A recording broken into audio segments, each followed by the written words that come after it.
Vous savez que Dieu vous aime et Dieu m'aime aussi, hein? Eh oui. On a reçu mercredi à peu près entre 30 et 40 cm de neige chez nous. Puis hier, ça a été tout autant. Fait que, si je suis mélangé, il y a peut-être encore de la neige qui... Alors voilà. Alors ce matin, on va poursuivre dans l'évangile de Marc, pardon. Et puis le titre de l'enseignement, c'est l'époux et le jeûne. Alors on va lire dans Marc, chapitre 2, versets 13 à 20, s'il vous plaît. Jésus sortit de nouveau du côté de la mer. Toute la foule venait à lui, et il enseignait. En passant, il vit Lévi, fils d'Alphée, assis au bureau des péages. Il lui dit, « Suis-moi. » Lévi se leva et le suivit. Comme Jésus était à table dans la maison de Lévi, beaucoup de publicains et de gens de mauvaise vie se mirent à table avec lui et avec ses disciples, car ils étaient nombreux et l'avaient suivi. Les scribes et les pharisiens, le voyant manger avec les publicains et les gens de mauvaise vie, dirent à ses disciples, « Pourquoi mange-t-il et boit-il avec les publicains et les gens de mauvaise vie? » Ce que Jésus ayant entendu, il leur dit, « Ce ne sont pas ceux qui se portent bien, qui ont besoin de médecins, mais les malades. Je ne suis pas venu appeler des justes, mais des pécheurs. » Les disciples de Jean et les pharisiens jeûnaient.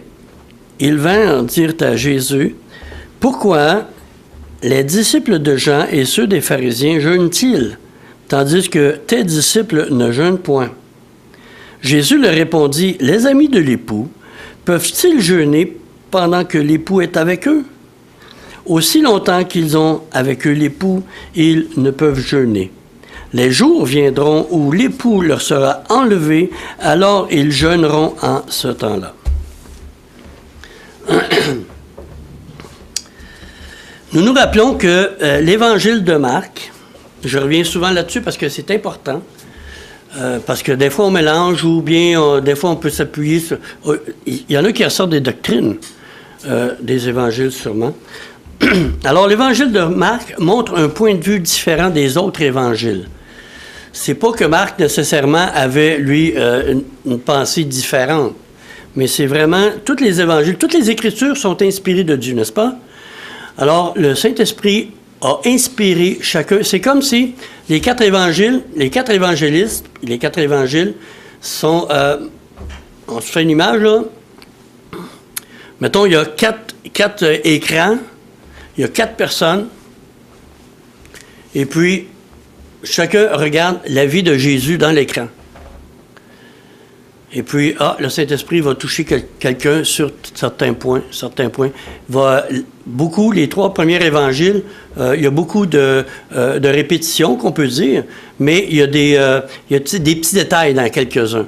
Et puis, c'est important. Qu'est-ce qui est important? C'est les évangiles, c'est la vie de Jésus-Christ qui est mis en avant.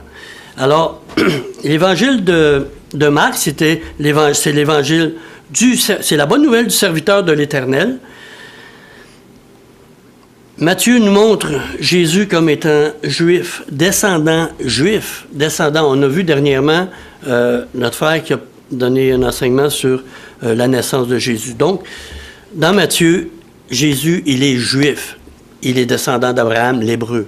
Il est aussi roi, descendant du roi David. C'est ce que l'évangile de Matthieu nous enseigne. Donc, l'évangile, comme celui de Marc, c'est plutôt vers les Romains. L'évangile de Matthieu, c'est beaucoup pour les Juifs. Quand on regarde l'évangile de Matthieu, c'est pas mal clair là-dessus.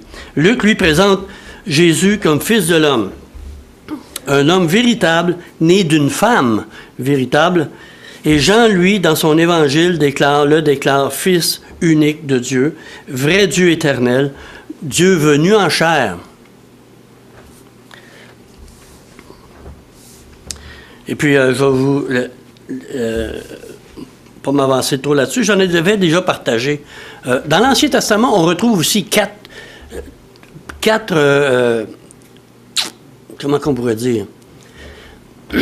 Déjà, parlait de Jésus. Bon, il y a la semence ou le germe de l'Éternel, Fils de Dieu, le germe de l'homme, le germe de David, le germe aussi du serviteur. Mais je vais vous laisser ça là-dessus. J'avais déjà partagé là-dessus, vous irez voir à un moment donné. Alors, Jésus ne pouvait pas pécher, c'est très important, n'ayant pas hérité comme nous le péché d'Adam. Dieu est son Père. Nous, Adam, c'est notre Père, si on veut dire, là, dans le monde. Alors, le péché d'Adam, c'est le péché originel que nous avons reçu, pas Jésus. Et puis, le péché originel produit des péchés. Des fois, on a une confusion avec ça. Mais Jésus est venu comme étant l'agneau de Dieu qui ôte le péché du monde, qui est entré dans le monde par Adam, la racine du péché. Alors, les 4 évangiles nous renseignent donc sur la parole, sur la personne, les enseignements, les œuvres de Jésus le Christ ou le Messie. Elle raconte en détail sa vie, de sa naissance miraculeuse. En Luc 1, 26, et les suivants, jusqu'à son élévation vers le Père. On le voit, on le retrouve dans Acte 1, 9 à 11, on ne le lira pas. En passant par ses conflits avec les instances religieuses de son temps, sa mort en sacrifice pour le péché du peuple et juif et le nôtre, les païens, les non-juifs, son ensevelissement et sa résurrection d'entre les morts. Au début de l'évangile de Marc, nous avons vu aussi que Jésus a commencé à prêcher au peuple juif la repentance. La repentance, c'est pas nécessairement un remords ou à propos du péché. La repentance, c'est le changement d'attitude ou d'avis envers Dieu, l'éternel Dieu, et envers aussi le péché. Dieu n'a jamais péché, mais il s'est repenti. Alors, il a changé à un moment donné, il voulait détruire le peuple d'Israël, non, là, il a changé d'idée, il ne l'a pas détruit. Vous voyez, ce n'est pas un remords nécessairement, et puis ce n'est pas une confession des péchés constamment. La repentance, c'est le changement d'attitude pour les hommes, pour l'être humain, vis-à-vis de Dieu, vis-à-vis le péché, encore une fois. Alors, il a prêché aussi le pardon des péchés, Jésus, au début. Alors, il est constamment en train d'enseigner le peuple, dans les évangiles, on le voit. Il accomplit des miracles, des signes et des prodiges aussi pour appuyer ses dires et manifester à Israël qu'il est véritablement leur Messie qui devait venir. Nous avons vu aussi au chapitre 2 que les autorités religieuses ont commencé à enquêter sur lui. Ils ont entendu le fait que le lépreux a été guéri. Mais c'est une chose qui ne s'était jamais fait en Israël. Un lépreux guéri de sa lèpre. Le Seigneur il avait dit, va te présenter au sacrificateur, mais au lieu de faire ça, il est allé le dire à tout le monde. Alors tout Israël était au courant que Jésus avait accompli un miracle sans précédent.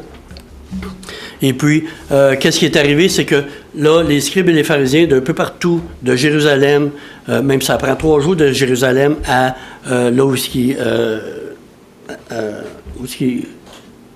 demeure, en fait, là. Et où est-ce qu'il demeure, voulez-vous me le dire? Capernaum, merci. Un petit blanc comme la neige.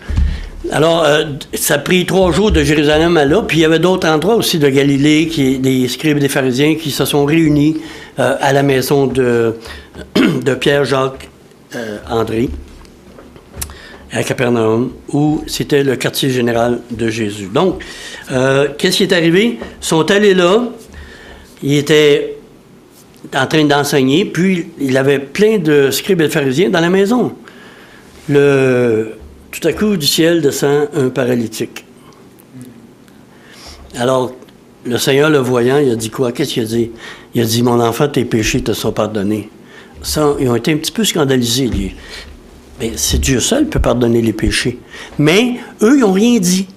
Ils ont gardé ça dans leur cœur individuellement. Donc, ils se sont dit en eux-mêmes, ils blasphèment. Mais Jésus l'a connu, parce qu'il sait tout. Il sait qu'est-ce que moi je pense, qu'est-ce que toi tu es en train de penser présentement. Et puis, il est au courant de tout. Alors là, ils ont commencé en silence la première fois à enquêter sur lui. Qui est-il? Que fait-il? Pour savoir, connaître son enseignement et puis ses actions aussi. Là, ils vont commencer à partir du verset 15. Ils vont commencer à confronter ou à poser des questions à Jésus. Avant, ils n'en posaient pas. Là, ils vont commencer à en poser. Alors, comme Jésus était à table à la maison de Lévi, beaucoup de publicains, de gens de mauvaise vie vinrent se mirent en table avec lui et avec ses disciples, car ils étaient nombreux. Lévi a reçu l'appel de Jésus, on s'en souvient. Alors, il a répondu favorablement à cet appel-là. Et puis, en répondant à l'appel de Jésus, c'est sa conversion. Et c'est finalement l'attitude différente envers Dieu, envers Jésus.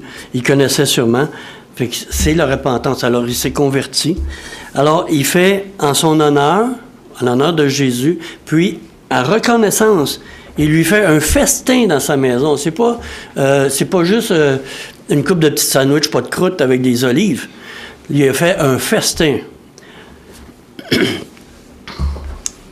Puis dans sa maison, il y avait Jésus, il y avait ses disciples qui étaient au nombre de 6 à ce temps-là. Et il y avait aussi beaucoup de publicains et de gens de mauvaise vie. Mais ça devait être vraiment une grande maison. Puis je sais pas si... vous savez, dans ce temps-là, c'était pas des chaises puis des tables là, à longueur, là. Il y avait des tables qui étaient basses, puis c'était comme des tapis, puis tout le monde était étendu autour. Fait que ça devait quand même prendre beaucoup de place. Et puis, à faire un festin avec plein de monde comme ça, il devait être riche. Mais, pour suivre Jésus, lui a tout abandonné. Parce qu'il considérait que, comme Paul, il a regardé le reste, qu'est-ce qui est derrière, comme de la boue, et puis il a décidé de suivre Jésus. Maintenant, quand Jésus l'appelle à suivre, c'est à la conversion. Viens, crois en moi. Deviens mon disciple. Plus tard, tu vas me servir, mais tu vas continuer à me suivre en me servant. En servant l'Église, puis en servant le monde aussi. Alors, les scribes et les pharisiens ont été choqués de voir que Jésus mangeait avec les pécheurs. Mais Jésus ne s'associe pas aux pécheurs. J'ai dit tantôt que Jésus, il était sans péché, parce qu'il n'y avait pas en lui, comme nous, le péché originel, étant fils de Dieu. Sa mère, Marie, était humaine, comme toutes les femmes qui sont ici. Mais lui, son père, n'était pas Adam. C'était pas Joseph, c'était Dieu lui-même. Alors, il était choqué, mais Jésus ne s'associe pas à eux pour faire comme eux. Il est le Saint d'Israël. Il est Dieu fait homme.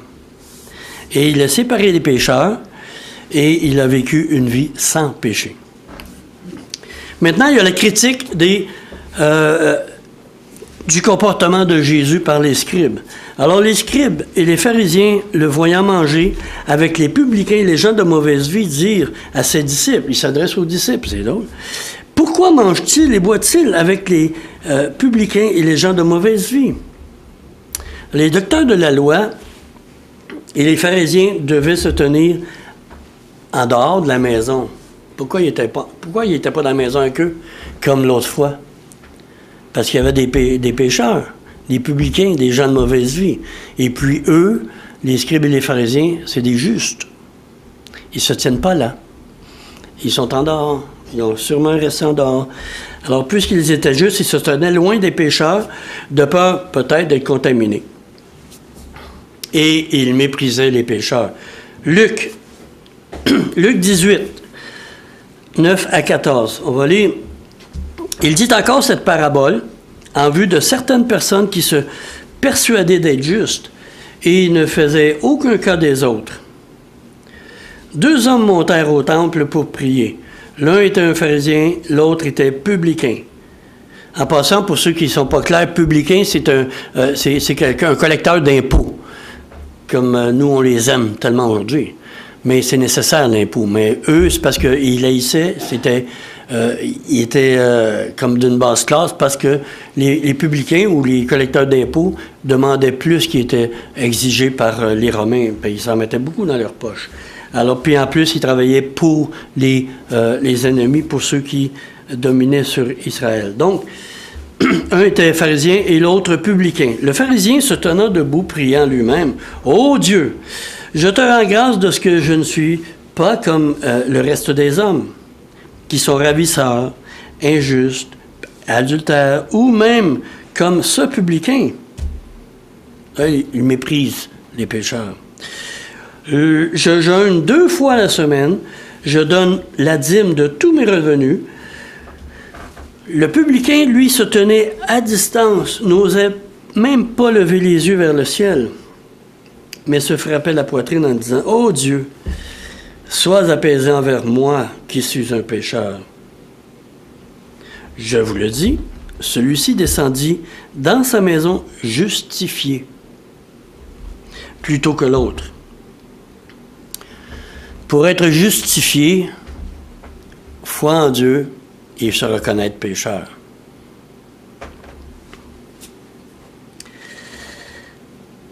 As-tu cette même tendance que les pharisiens? Mépriser ceux qui ne sont pas comme toi.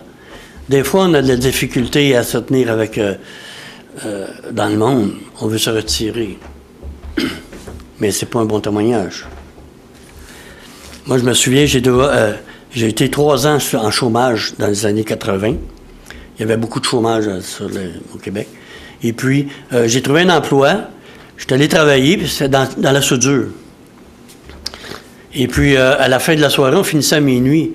Avec tous les autres, en finissant, allaient dans un bar. Peut-être qu'ils revenaient soudure. Mais, non, je pense pas. Mais ils s'en allaient chez eux après. Là, Jean-Charles, tu viens-tu avec nous? Non, non, non, non. Puis, dans ce temps-là, on n'avait pas de téléphone non plus. Hein. C'était à roulette dans le temps. Puis, le fil était trop court. Et puis, j'ai travaillé à Sainte-Julie, j'habitais le Contrecœur, mais je dis, regarde, si moi je pars, Carole va être inquiète, et puis je vais arriver tard, puis bon, il y a les enfants, puis en plus, ben, c'est pas ma place. Fait que, j'y allais pas. Par contre, je travaillais avec eux, je dînais avec eux, mais j'étais pas dans leurs choses. Et puis, à un moment donné, après, un petit peu avant d'entrer syndiqué, d'être syndiqué, le jeudi, j'apporte chacun un évangile de Jean. Je mets ça sur la table, puis tout ça. Là, ils m'ont regardé un petit peu de travers, mais ils n'ont rien dit, pas un mot. Je suis rentré travailler le lendemain, puis le chef d'équipe dit le patron veut te voir. Fait que là, je suis allé voir le patron, il m'attendait. Il dit désolé, je suis obligé de te mettre à pied, tu fais pas l'affaire. Mais je faisais l'affaire, mais en tout cas, peut-être que je ne fais pas non plus l'affaire, mais bref. Fait que j'ai été mis de côté, puis je me suis en allé. Dans le fond, je me suis dit, c'est pas ma place. Fait que je suis retourné pour la 2e fois au même emploi que j'avais avant. C'était moins cher, mais c'était loin, mais c'est ça. Donc, est-ce que tu méprises aussi les autres? Si ça arrive, c'est parce que tu as oublié que tu as été lavé, purifié de ton péché. Tu étais comme eux. J'étais comme eux. Mais pas à ce moment-là. Fait que j'ai pas méprisé les gens quand même. Je suis allé les voir, je leur ai serré la main, puis bye, je m'en vais. Je fais pas l'affaire. J'ai pas insisté plus qu'il faut. Alors, eux, ils s'adressent à ses disciples, les pharisiens. Ils reprochent à Jésus de manger avec les pécheurs, de prendre un repas avec eux. Prendre un repas avec quelqu'un, c'est communier avec. Quand je suis invité ou quand vous venez chez moi, on prend un temps, on communie ensemble, on partage, et puis Mais le repas symbolise la communion. Mais pour Jésus, s'approcher d'eux ne signifie pas, encore une fois, les rejoindre dans leur péché. Jésus leur répond qu'il est venu non pour les en délivrer de leurs péchés, pour les amener dans la communion du Père. Je ne lirai pas, mais Jean 1:3, Jean parle justement de ça. Il dit, vous êtes entrés dans la communion avec nous, et puis tous ensemble dans la communion avec Dieu. Je le dis dans mes mots. Vous irez voir 1 Jean 1:3. Mais c'est une communion. Fait que c'est la réponse de Jésus. Ensuite, les disciples de Jean et ceux des pharisiens jeûnaient. Ils vinrent dire à Jésus maintenant, pourquoi les disciples de Jean et ceux des pharisiens jeûnent-ils tandis que tes disciples ne jeûnent point? Maintenant, c'est une critique du comportement des disciples à Jésus. Il reproche à ses disciples de ne pas jeûner comme eux. De plus, dans le groupe des disciples, j'ai dit tantôt qu'il était 6. Le 7e, on va le voir dans le prochain chapitre, le 7e, c'est Matthieu, Lévi, puis d'autres vont venir après. Mais il était 6. Et puis dans ceux-là, vous vous souvenez qu'il y en avait qui avaient été disciples de Jean dans le temps, avant d'aller de suivre Jésus. Alors, les disciples de Jean qui étaient là-dedans devaient s'étonner que ceux qui étaient... C'est Jean et André, je pense, qui étaient disciples de Jean-Baptiste dans le temps. Alors, ils devaient s'étonner de ce qu'ils avaient abandonné le jeûne, la pratique qu'ils pratiquaient auparavant. C'est quoi le jeûne? Pourquoi le jeûne?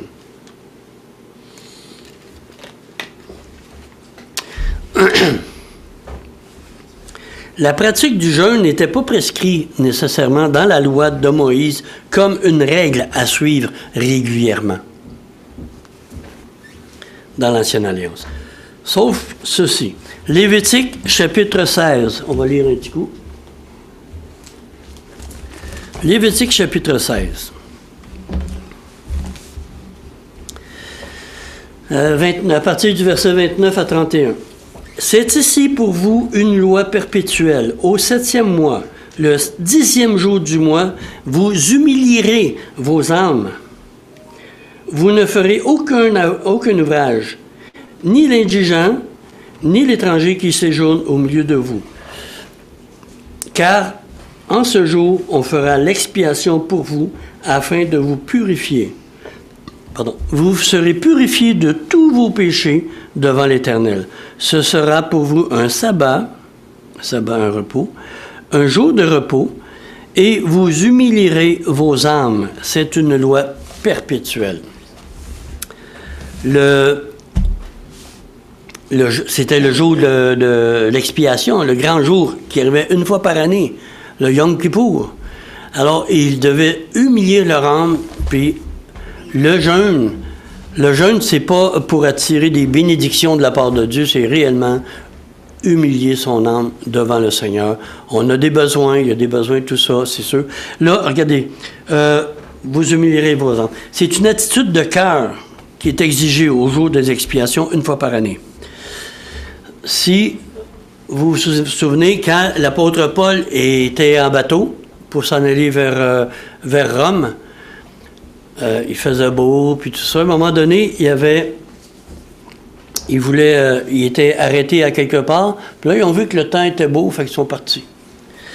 Mais dans Acte 27, 9b, il dit « Car l'époque même du jeûne était déjà passée. » Donc, c'est à chaque année, c'est perpétuellement, tout le temps. Les Juifs, là, il y avait, dans le temps du Yom Kippour, c'était un temps de jeûne. Et puis, je ne sais pas combien ça durait de temps, mais c'était à propos du jour de l'expiation, c'était humilier son âme. Moïse a jeûné, lui, combien de temps? 40 jours, 40 nuits, quand il est allé rencontrer Dieu dans le mont Horeb. David, le roi David, a jeûné quand le fils de Bathsheba était très malade, il a agonisé. Quand il est décédé, il s'est levé, il a commencé, il a mangé. Le prophète Élie, vous vous souvenez, le prophète Élie, quand, avec les faux prophètes, les prophètes de Baal, c'est Jézabel, je pense qu'il voulait le tuer. Alors il s'est enfui, puis il a été un bout sans manger. Puis Dieu a pourvu aussi après. Esdras, Néhémie, Esther. Dans Esther, ce sont les Juifs qui se sont humiliés pour demander la protection de Dieu et puis pour aussi prier, parce que le jeûne va avec la prière aussi, ou la prière va avec le jeûne. Il a prié pour elle, pour Esther, pour qu'elle puisse se présenter devant le roi sans être punie, mais qu'elle soit acceptée pour parler en faveur des Juifs. Alors, la pratique du jeûne par les pharisiens vient de la loi orale, de la tradition des anciens, tradition que Jésus a fortement condamnée. Dieu a donné la loi, 613 commandements, comprenant les 10 commandements. Et puis, apparemment, quand les scribes, les pharisiens, quand le judaïsme a commencé, 400 ans à peu près avant la venue du Seigneur Jésus, là, ils se sont dit, regarde, là, on a péché contre l'Éternel, contre un des commandements.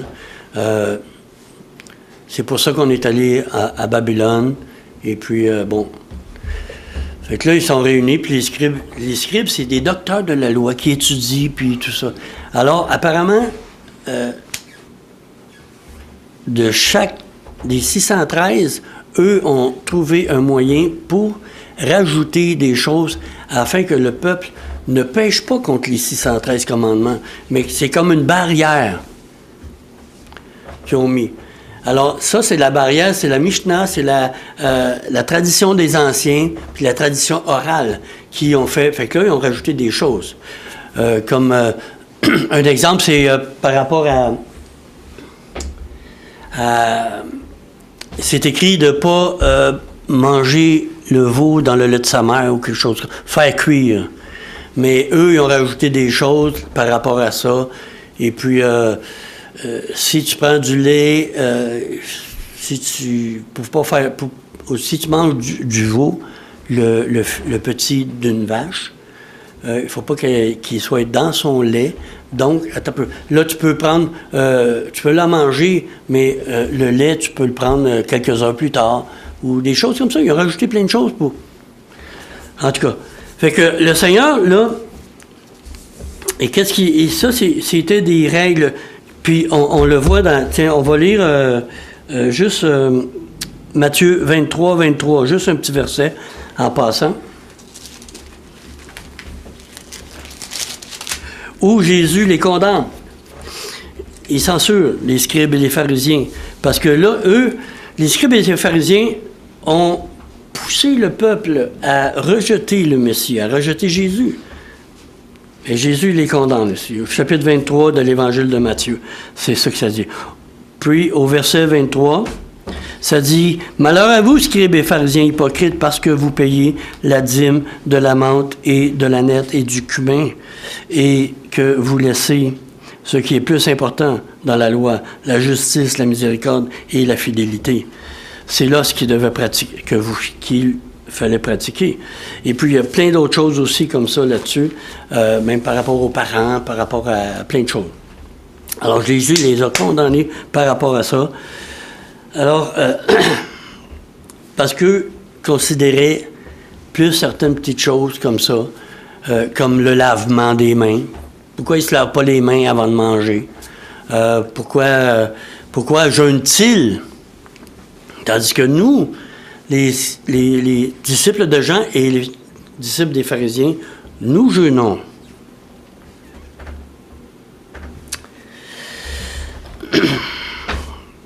Alors, ils mettaient les règles au-dessus de la loi. Mais, question, y a-t-il dans ta vie, dans ton Église, je m'adresse à ceux qui sont peut-être au loin, qui vont entendre l'enseignement, des habitudes, des agissements semblables qui sont extra-bibliques, des règles à suivre, les règlements de l'Église, Nous, on était élevés dans la religion catholique romaine. Il y avait les règlements de l'Église, les lois de l'Église, les règlements de l'Église. L'Église qui passait au-delà de la loi de Dieu, puis du principe des Écritures. Même l'observation stricte de la loi. Il y a certaines églises qui... C'est strict. Alors, pour recevoir... Alors, est-ce qu'on agit comme ça pour recevoir des grâces de la part de Dieu? Mais la grâce, elle est quoi? Elle est gratuite. La grâce de Dieu, elle est gratuite. On n'a pas rajouté à la parole de Dieu. Et puis, c'est toujours par la foi. De plus, qu'est-ce qui choquait, en plus, les pharisiens puis les disciples de Jean, c'est qu'ils jeûnaient 2 fois par semaine. Ça, on a lu tantôt dans Luc 18, « Je jeûne 2 fois par semaine, je donne ma dîme de tout ce que j'ai, tous mes revenus. » Mais eux jeûnaient 2 fois par semaine dans le temps. Apparemment, c'était le lundi et le jeudi. Puis, il y a peut-être certains groupes qui le font encore, juifs, non convertis. Alors, probablement que lorsque c'était le jour du festin que Lévi Matthieu a donné à Jésus, bien, tous mangeaient, mais ça devait être une de ces 2 journées-là. Pas nécessairement n'importe quelle journée, mais eux, parce qu'ils jeûnaient tel jour, tel jour. Il ne faut pas oublier que Jean était encore sous la loi dans ce temps-là. Alors, ses disciples ont été entraînés un petit peu comme ça. Alors, ça devait être un de ces jours. Alors, ils accusent Jésus d'être en conflit avec ses préceptes, les préceptes du judaïsme, puis les rites du judaïsme. Là, ils commencent à parler à Jésus. Ils commencent à lui dire des choses. Avant, c'était juste dans leur pensée, dans leur cœur. Maintenant, l'époux. Alors, versets 19 et 20, on peut le dire. Alors, Jésus leur répondit, « Les amis de l'époux peuvent-ils jeûner pendant que l'époux est avec eux? Aussi longtemps qu'ils ont l'époux avec eux, ils ne peuvent jeûner. Les jours viendront où l'époux leur sera enlevé et alors ils jeûneront. » Jésus, il n'a pas dit, « Ah, il n'est pas venu devant eux. Ah, ben, je m'excuse, je ne savais pas si c'était votre jour de... » Non. C'est vrai. Le Seigneur, là, il devait être quand même assez sec. Alors, Jésus leur répond. Comment il leur répond? Comme son habitude, il leur répond par une question. Hein? Pourquoi il leur répond par une question? Pour les faire réfléchir. Les amis de l'époux peuvent-ils jeûner pendant que l'époux est avec eux? Lorsque toi, tu es invité, on est invité il n'y a pas longtemps à un mariage. Il y en a d'autres qui vont suivre probablement. Mais quand on est invité à un mariage, est-ce que c'est approprié de jeûner?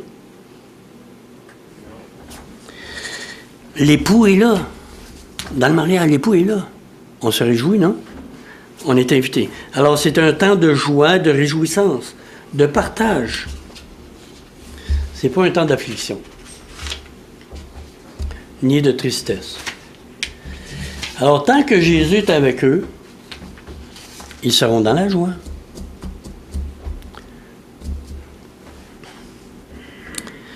Puis ici, dans le texte qui nous est enseigné, et qui a été écrit par Marc, il y a au moins une âme qui a cru au Seigneur, qui a cru au Messie. Une âme, c'est Lévi. Et la foi de Lévi lui a valu le salut. Sauvé de la colère à venir, c'est ce qu'il salue aussi, sauvé de l'enfer, sauvé de l'étang de feu et de soufre. Alors il est dans la joie, il est heureux, il fait un festin au Seigneur. Hey, lui, Jésus, le Messie, vient de m'inviter à le suivre, moi. J'avais partagé la dernière fois à propos de ça un peu que quand tu viens au Seigneur, quand le Seigneur t'appelle, bon, tu réponds, mais des fois tu réponds, mais tu n'es pas certain. Puis le Seigneur t'apprivoise. Et puis au fil des années, tu dis, hey, ça se peut-tu? Tu reconnais que il m'a appelé moi. Moi? c'est, quand tu y penses, là, réellement, écoute. Et puis, savez-vous autre chose aussi? Alors, lui, il était dans la joie à cause de ça. Parce que Jésus l'a appelé à le suivre. Et puis, il le sauve de toutes ces choses-là, de l'enfer, de l'étang de feu, de la colère à venir. Et il le sauve de là. Même les anges se réjouissent dans le ciel, hein? Fait qu'eux, ils se réjouissaient ensemble, ils étaient heureux. C'était bien. Alors, les disciples et ceux qui ont suivi Jésus jeûneront quand l'époux va leur être enlevé. Qu'est-ce qu'il voulait dire? Oh, pour eux, c'est pas clair encore. Attends, le Messie doit venir, puis les Juifs ont dit, le Messie, là, quand il va venir, il n'est pas censé de vivre éternellement? Est-ce qu'ils ont pensé, est-ce que c'était sa mort qui parlait? Vous vous souvenez, plus tard, on va le voir, Jésus, à un moment donné, il leur dit, les scribes et les pharisiens, ben, ils vont faire souffrir le Fils de l'homme, tout ça, mais ils ne comprenaient pas, ils n'ont pas compris. Ils ont compris probablement à la veille, après le dernier repas, quand ils se sont en allés dans le jardin de Gethsémani. On le lit dans Jean, on est en train d'étudier Jean le mercredi.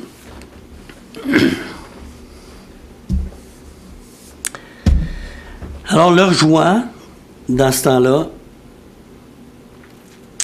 va se changer en une profonde tristesse. Lorsque leur Sauveur, leur Seigneur, disparaîtra soudainement, violemment.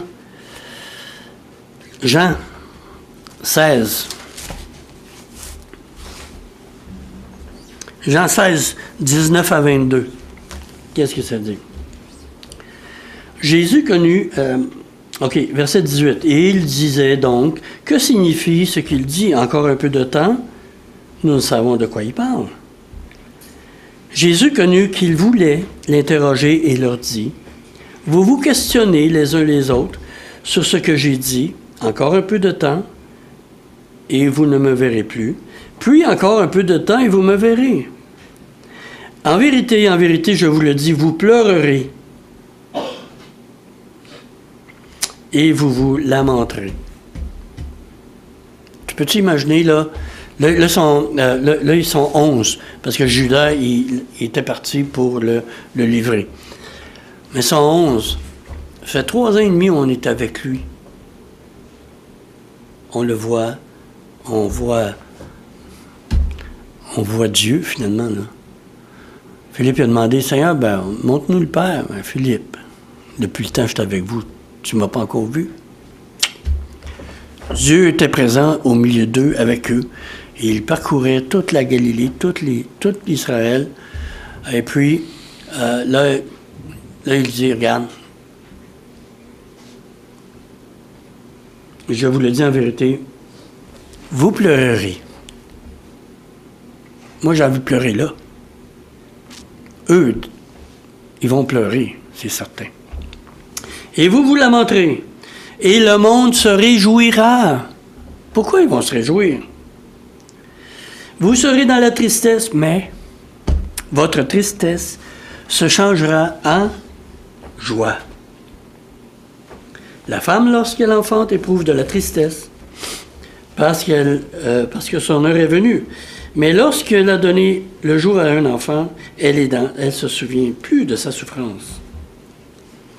À cause de la joie qu'elle a de ce qu'un homme est né dans le monde. Vous donc aussi, vous êtes maintenant dans la tristesse, là, parce qu'ils sont en route vers Gethsémani, et Jésus est en route pour la croix.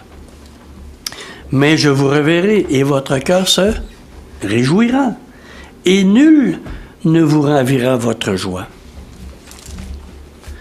Il y a aussi, dans Ésaïe 53, lorsqu'il va disparaître soudainement et violemment. 53, verset 8, ça dit, « Il a été enlevé par l'angoisse et par le châtiment. Et parmi ceux de sa génération, qui a cru qu'il a été retranché de la terre des vivants et frappé pour le péché de mon peuple, Dieu dit. Alors, c'est pas écrit dans ce texte, Marc là, présentement, mais on sait très bien qu'il va être emmené, il va être emmené à la croix, où il va avoir le supplice de la croix et va lui-même rendre sa vie. Il va mourir. Mais dans Marc, dans Jean, comme on a vu tantôt, ils vont le revoir. Et après l'ascension de Jésus au ciel, les disciples jeûnèrent. Ils ont jeûné en signe volontaire. Vous voyez, tantôt, là, les scribes et les pharisiens, il y avait une loi, des règles, des rites. 2 jours semaine, le lundi, dans ce temps-là, et le jeudi, c'était comme obligatoire de jeûner.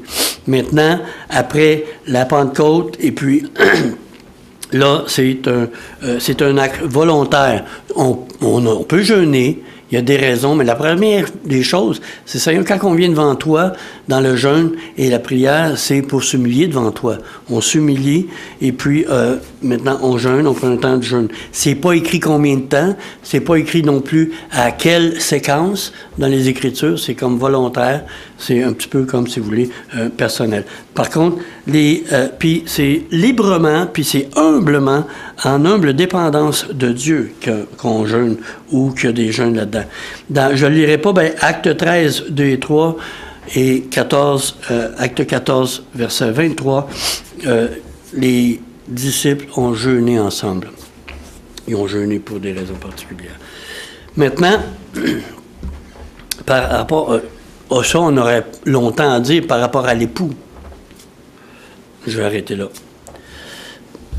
On aurait longtemps à dire là-dessus. Mais, et puis sur les repas de noces. Mais on va lire ensemble, si vous voulez bien, Matthieu 19 pour terminer. Matthieu 22, pardon. Matthieu 22 et 14 premiers versets.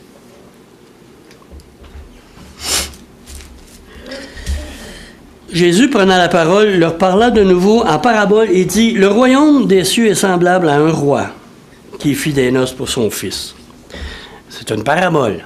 Le roi, c'est Dieu le Père. Le fils, c'est lui.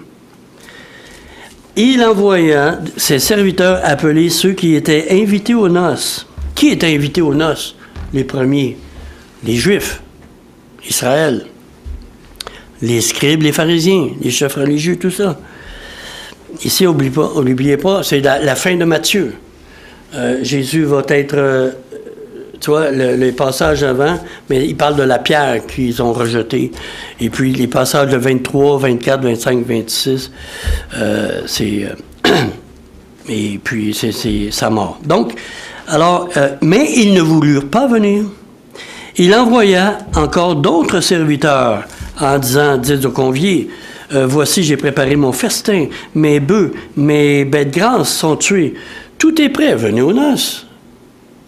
Ça devait être les disciples. Vous vous souvenez, Jésus a envoyé des 70 disciples un peu partout en Israël pour appeler à la repentance.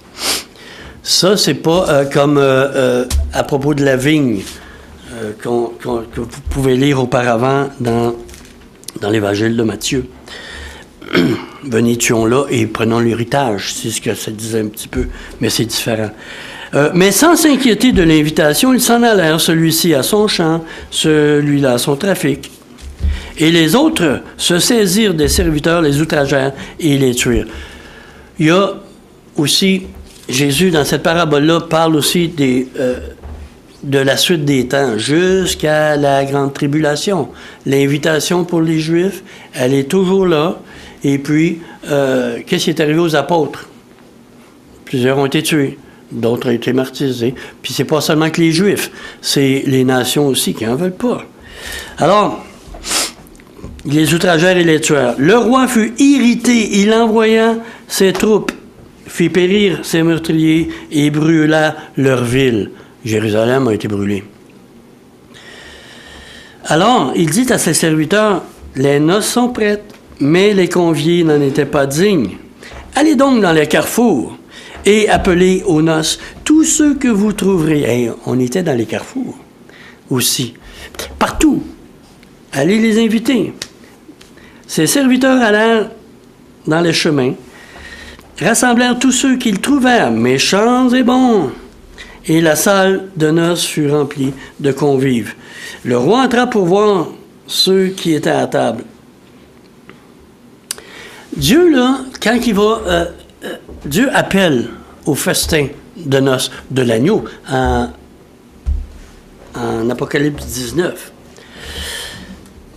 Mais Dieu ne reste pas insensible puis il ne reste pas caché. Il vient, il entre. Il entre dans la salle, puis il regarde, il voit, puis il dit au verset 12, « Mon ami, comment es-tu entré ici sans avoir un habit de noces? Car cet homme eut la bouche fermée. » J'ai sauté un verset. Le roi entra pour voir ceux qui étaient à table et il aperçut là un homme qui n'avait pas revêtu d'habit de noces. L'habit de noces, c'est la justice de Jésus-Christ.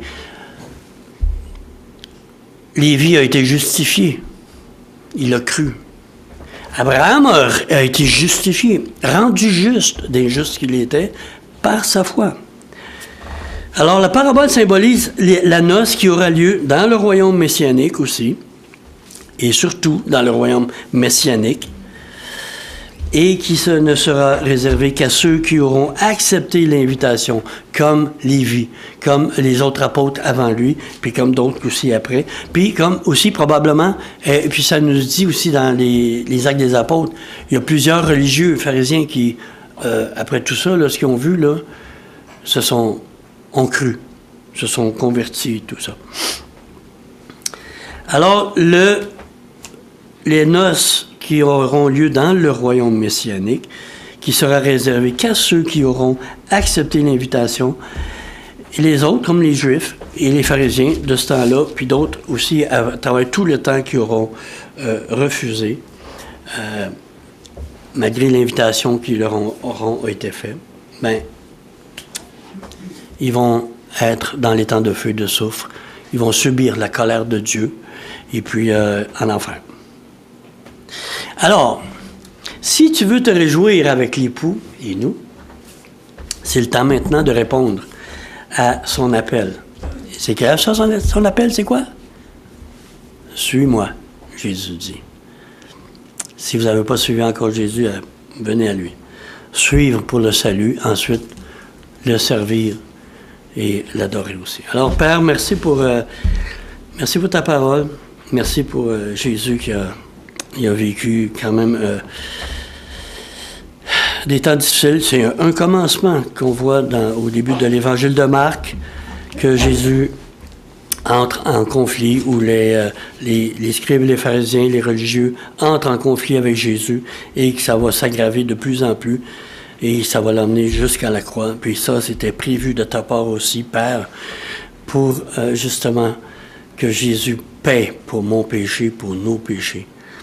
Merci pour ta parole. Merci de nous instruire à propos de Jésus. C'est lui qu'on veut voir dans ta parole constamment, Seigneur. Et nous vivons devant toi aussi constamment, reconnaissant que nous sommes pécheurs, mais toi, tu es un Dieu gracieux, miséricordieux. Tu nous as appelés à ta grâce. Merci de nous avoir invités. Et Seigneur, nous avons tous hâte à célébrer ensemble dans le royaume messianique les noces de l'agneau. Et nous serons heureux comme c'est écrit dans Apocalypse 19. Alors Seigneur, nous te bénissons. Merci pour ta grâce encore une fois. Amen.